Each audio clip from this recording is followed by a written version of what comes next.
ಸಂಸಾರದ ಕಿರಿಕಿರಿ, ಮಹಿಳೆ ಆತ್ಮಹತ್ಯೆ. ಚಾಮರಾಜನಗರ ಜಿಲ್ಲೆಯ ಕೊಳ್ಳೇಗಾಲ ತಾಲೂಕಿನ ಸತ್ತೇಗಾಲ ಹ್ಯಾಂಡ್ ಪೋಸ್ಟ್ ಬಳಿಯ ಐತಿಹಾಸಿಕ ವೆಸ್ಟ್ಲಿ ಸೇತುವೆಯಿಂದ ಮಹಿಳೆ ಕಾವೇರಿ ನದಿಗೆ ಹಾರಿ ಆತ್ಮಹತ್ಯೆ ಮಾಡಿಕೊಂಡಿದ್ದಾರೆ. ಮೃತ ಮಹಿಳೆಯನ್ನ ಬೆಂಗಳೂರಿನ ನಿವಾಸಿ 39 ವರ್ಷದ ರಶ್ಮಿ ಅಂತ ಗುರುತಿಸಲಾಗಿದೆ.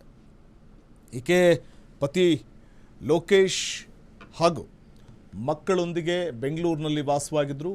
ಕೌಟುಂಬಿಕ ಕಲಹ ಅಥವಾ ಮನಸ್ತಾಪವೇ ಈ ನಿರ್ಧಾರಕ್ಕೆ ಕಾರಣ ಇರಬಹುದು ಅಂತ ಶಂಕಿಸಲಾಗಿದೆ.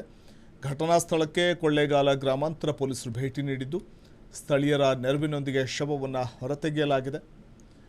ಈ ಸಂಬಂಧ ಕೊಳ್ಳೇಗಾಲ ಗ್ರಾಮಾಂತರ ಪೊಲೀಸ್ ಠಾಣೆಯಲ್ಲಿ ಈ ಪ್ರಕರಣ ದಾಖಲಾಗಿದೆ. ಕಾವೇರಿ ನದಿಗೆ ಹಾರಿ ರಶ್ಮಿ ಎಂಬ ಮಹಿಳೆ ಸಾವನ್ನಪ್ಪಿದ್ದಾರೆ. ಇದು ಕೌಟುಂಬಿಕ ಕಲಹ ಅಥವಾ ಗಂಡ ಹೆಂಡತಿಯ ನಡುವಿನ ಮನಸ್ತಾಪ ಈ ದುರಂತಕ್ಕೆ ಕಾರಣ ಆಗಿದೆ. ಗಂಡ ಹೆಂಡತಿ ಜಗಳ ಉಂಡು ಮಲಗೋ ತನಕ ಅಂತಾರೆ. ಆದರೆ ಗಂಡ ಹೆಂಡತಿ ಜಗಳ ಇಲ್ಲಿ ಉಂಡು ಮಲಗದ ಮೇಲೂ ಮುಂದುವರಿತಾ ಇತ್ತು. ಕೆಲವೊಮ್ಮೆ ಅದು ವಿಕೋಪಕ್ಕೆ ಹೋಗ್ತಾ ಇತ್ತು.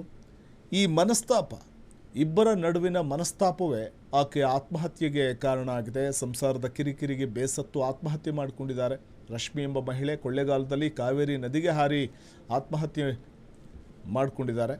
ರಶ್ಮಿ ಎಂಬ ಮಹಿಳೆ. ಈ ಸಂಬಂಧ ಕೊಳ್ಳೇಗಾಲ ಗ್ರಾಮಾಂತರ ಠಾಣೆಯಲ್ಲಿ ಪ್ರಕರಣ ದಾಖಲಾಗಿದೆ.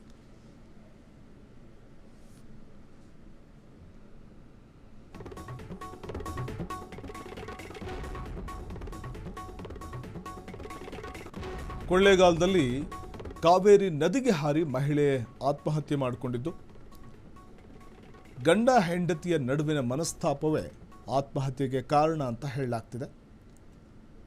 ಸಂಸಾರದ ಕಿರಿಕಿರಿಗೆ ಮಹಿಳೆ ಆತ್ಮಹತ್ಯೆಯಂತಹ ದುಡುಕಿನ ನಿರ್ಧಾರವನ್ನು ಕೈಗೊಂಡು ಸಾವನ್ನಪ್ಪಿದ್ದಾರೆ. ಕಾವೇರಿ ನದಿಗೆ ಹಾರಿ ಮಹಿಳೆ ಆತ್ಮಹತ್ಯೆ ಮಾಡಿಕೊಂಡಿದ್ದಾರೆ.